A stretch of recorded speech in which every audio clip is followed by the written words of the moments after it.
All right, a special treat for you guys today. I'm sitting here with a virtual mentor of mine, Mr.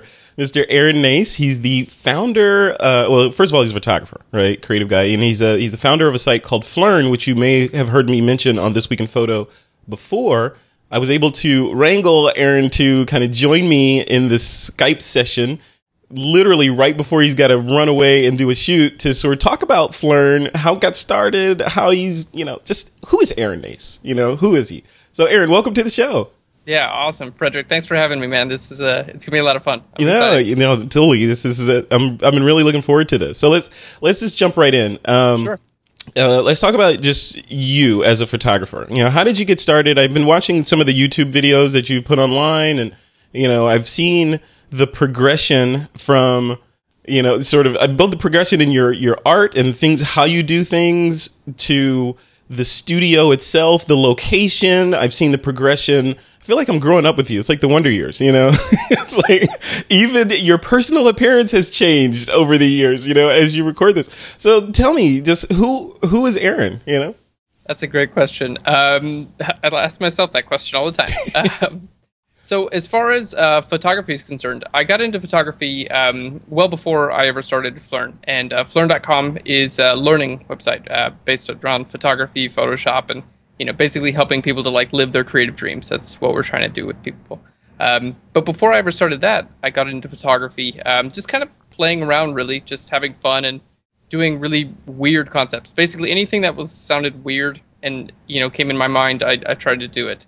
So that was pretty interesting. I went to school. My background is in design. I did product design or industrial design in school. And so when I started photography, I brought a little bit of the knowledge I had from product design into my photography. And you see that a lot in I do quite a bit of manipulation and, bringing separate elements together and combining them in somewhat of a realistic way.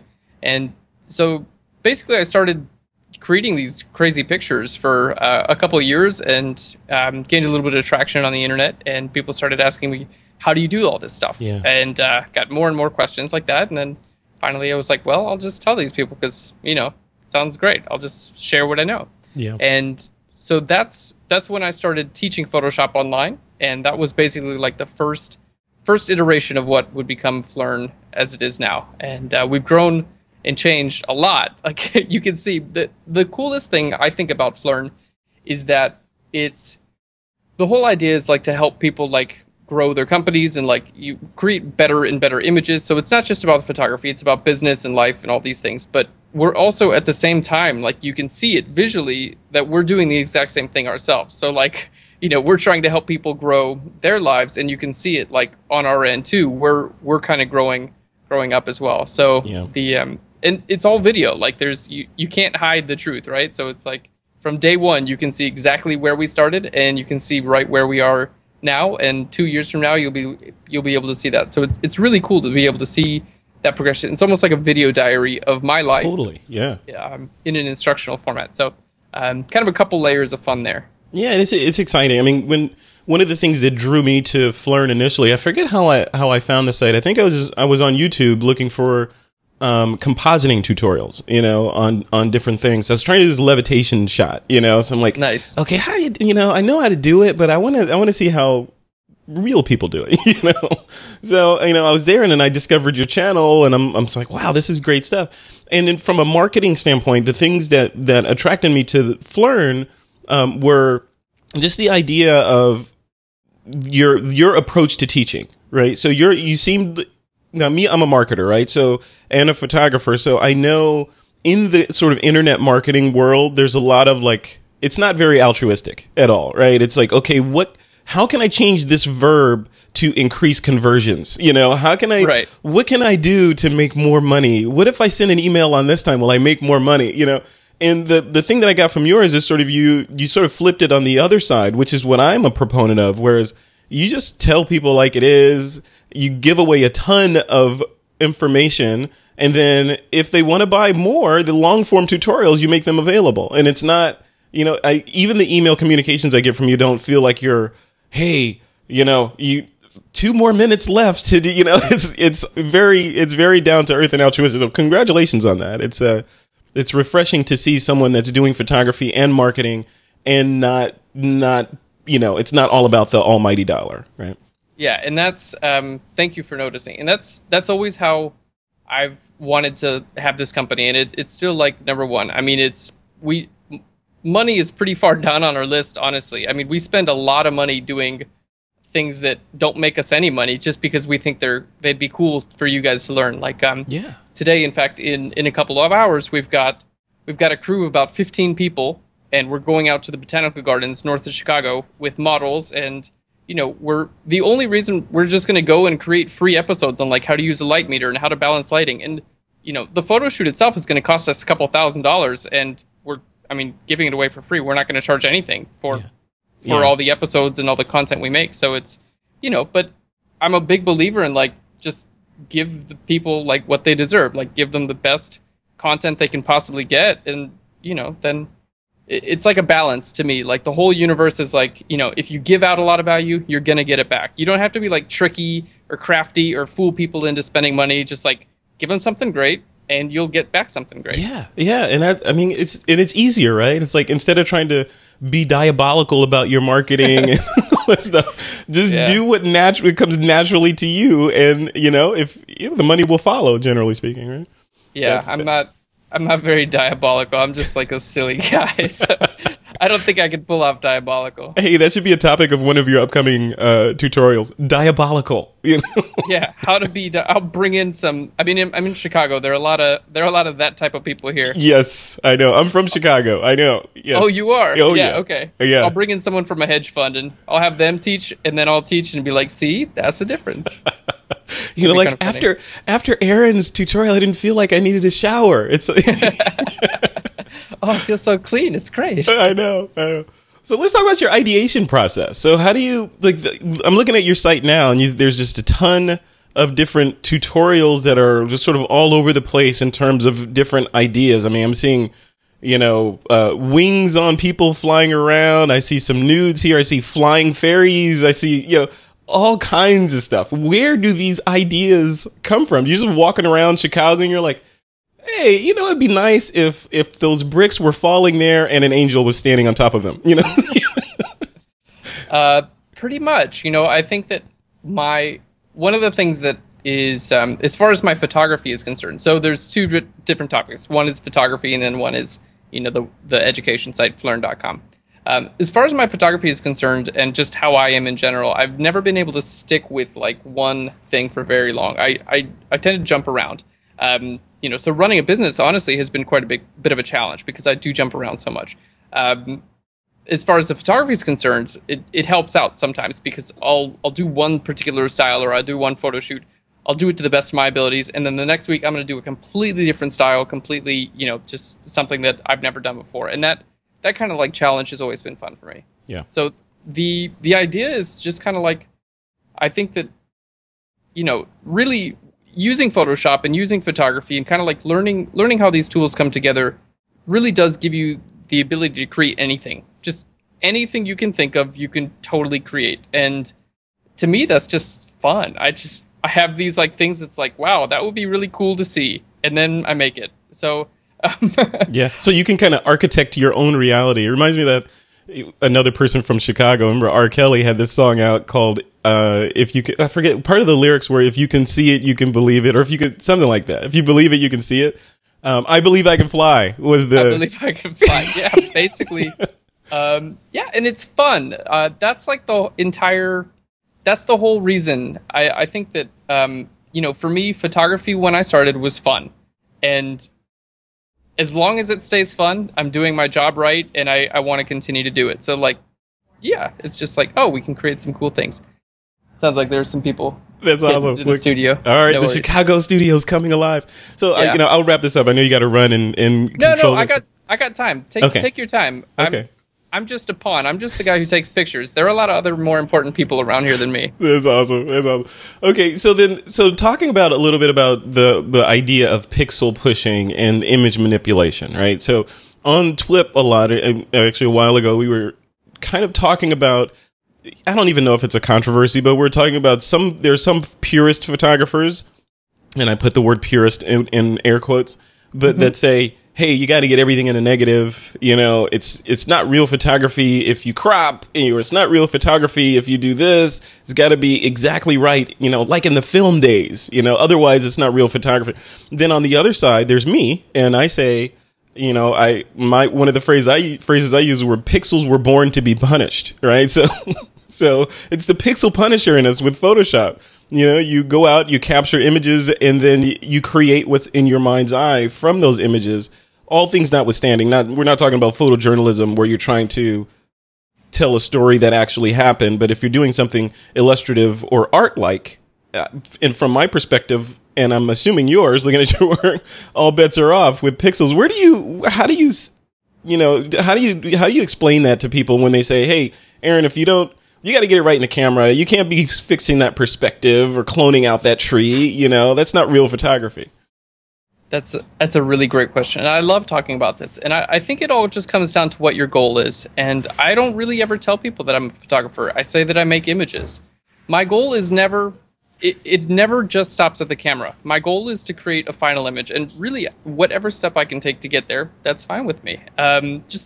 I think, you know, interesting examples come with like traditional painting. You know, you have people like Salvador Dali who just wants to create this crazy image. Like, he does not care about reality at all. He's, you know, this is his goal, is to create this image. And then you have, you know, like landscape, photo real painters, and they want to exactly capture that moment. I think it's just about what your goal is as an artist. If your goal is to stay true to the art of photography, and, you know, then you're going to shoot with film. You know, you're going to develop your own film. You're going to not do a whole lot of dodging and burning if that's your goal. If your goal is to create images that cannot be done the other way, then you really don't have a choice. And that's always kind of been what's interesting to me. And I think it's just about, like, you know, find something that's fun. If what's fun to you is creating like actual representations of life, then yeah, go down that road. If what's fun to you is creating things that could not exist in real life, then you can go down another road. So for me, it's all about like what you want to do with your art. Yeah, totally agree. I totally agree with that. And I'll tell you my personal journey. I was a photographer in the Air Force for 8 years, a photojournalist, combat photojournalist, and went off duty. You know, I just love photography, and I've always loved photography. But the thing that kind of drew me in was while I was going through what they call the CDCs, the career development course, right? Of how to become a photographer. The physics and the science and all that stuff of photography kind of drew me in, because I'm a geek, right? We all are. Yeah, I just love that stuff. And then I got to this point where it was explaining the speed of light and exposure, and, you know, how that related to film and all this. I'm like, well, if this is that, then that means I can do a double exposure if I do this. So, you know, I started experimenting with film, and it worked, right? So then I got to this point where I hit kind of a wall where, you know, you can't really do, you know, Aaron Nace level work with film, you know, so you're not going to be able to do that kind of stuff. So I kind of stopped and drifted off from doing that. And then now, just recently, and largely attributable to you and Phlearn, I'm like, okay, I am examining the world of compositing and all this cool stuff that I can do. So now, with that said, my selfish question to you is, okay, I'm diving in. I showed you that you were responsible for me buying this thing. I already had a Wacom tablet, but I bought the one that Aaron uses. Great.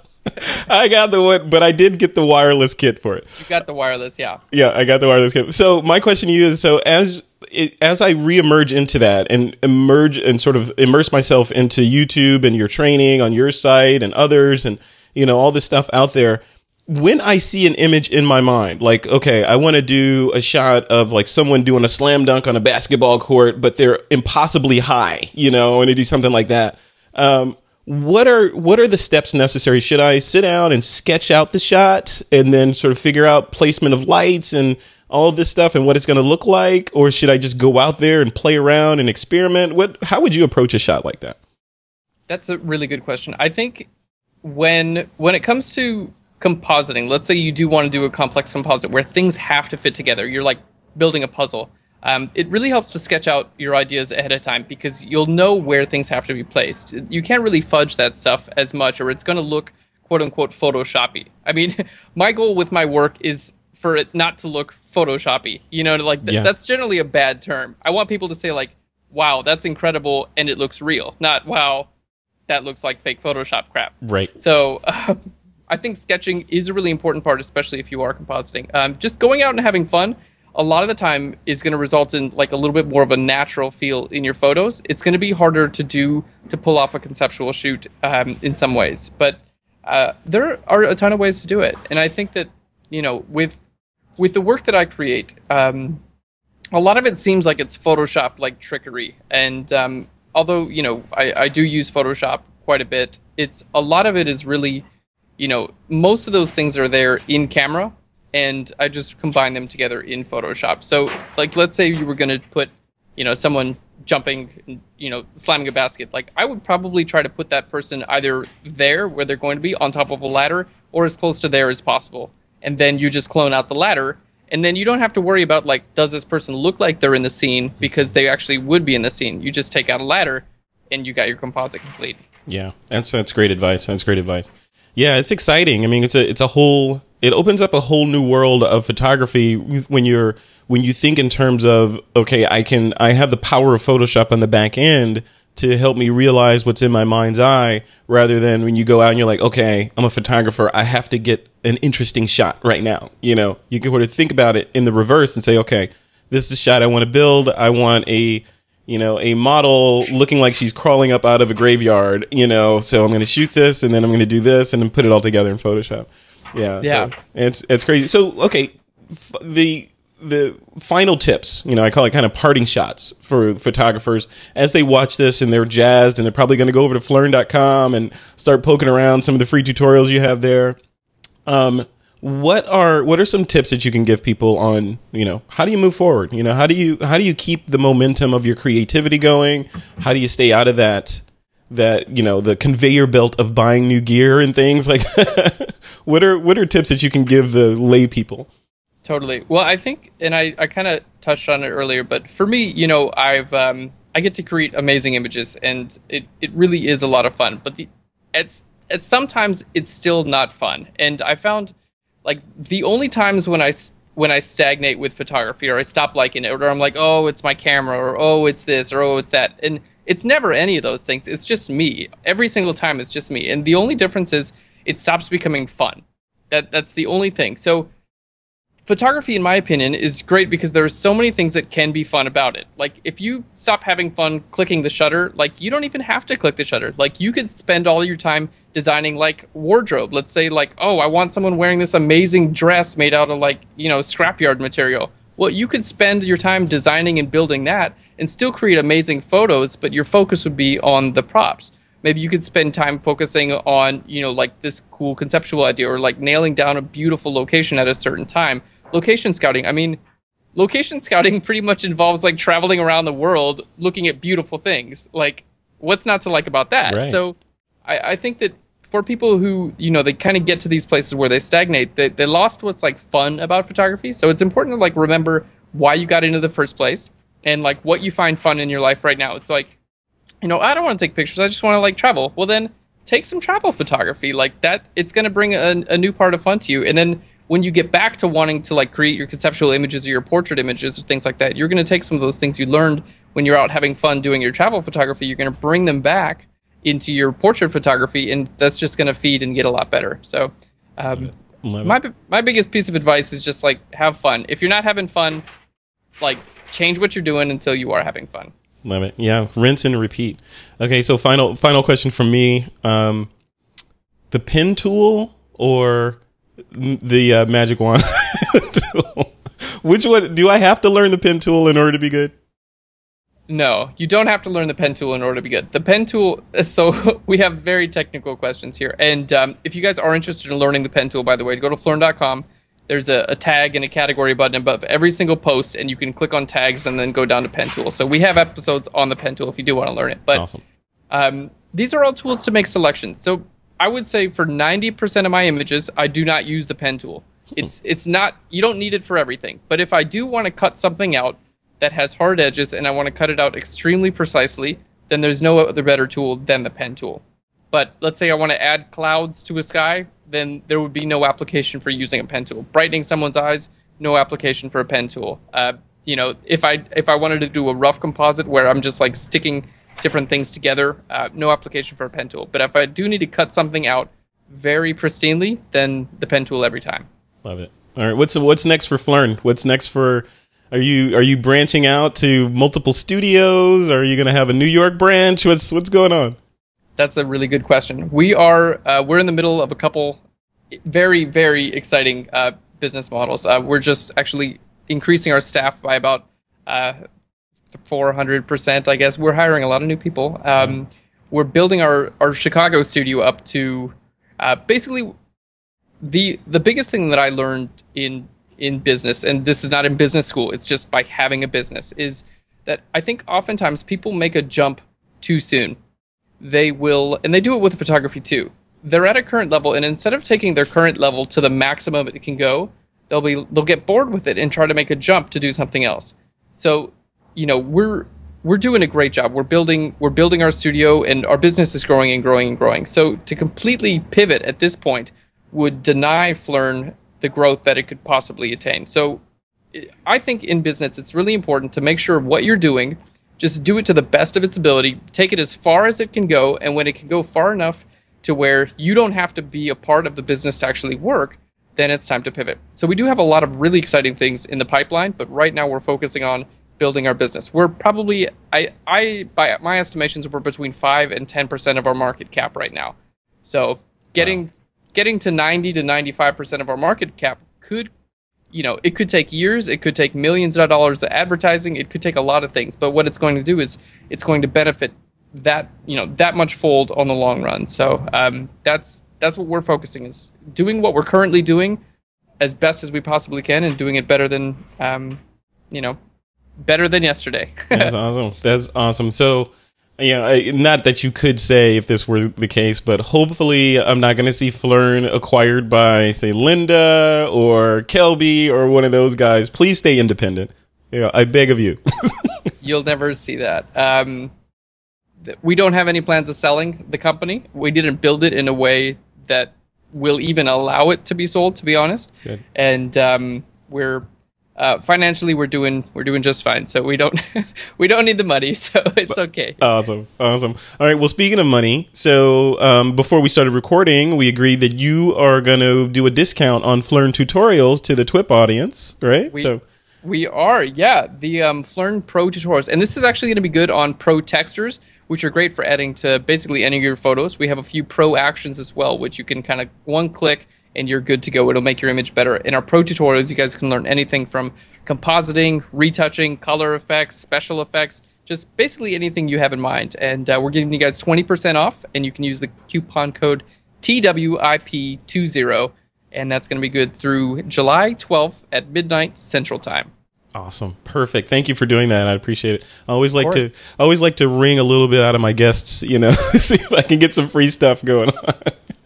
Definitely, cool. And we're happy to do so. All right, Aaron. Well, thank you for taking the time. I know you're crazy busy, which is a good sign. But thank you for taking the time to do this interview. Good luck with the shoot today, and everyone, they should be following you on Twitter at AK Nacer, right? Yeah, it's AKNACER. Yeah. Awesome. Or just go to Phlearn.com and check out the stuff there. Yeah, or follow our Twitter at Phlearn. We're Facebook.com/Phlearn. PHLEARN. Type it in the internet, you'll find us. Wait, by the way, Phlearn. Just for the people that are like, why Phlearn? Why not, Aaron Nace Photography? Where did Phlearn come from? That's a great question. Well, first is I didn't want to create a website that would be pivotal to me. I am basically the public face of the company, but obviously we have a lot of other people who work here as well. That does a couple of things. It can possibly decrease your longevity. I didn't want the website to be just associated with me. Let's say we start bringing other content creators in, then, Aaron Nace learningcenter.com doesn't really make as much sense. Right. So I think in some ways it can limit your business growth. If your business model is based around you as the person who makes the business work, I think it's a good idea. If you plan on expanding out, I think it can be limiting. So that was one of the factors why I didn't just choose Aaron Nace learning opportunity, whatever.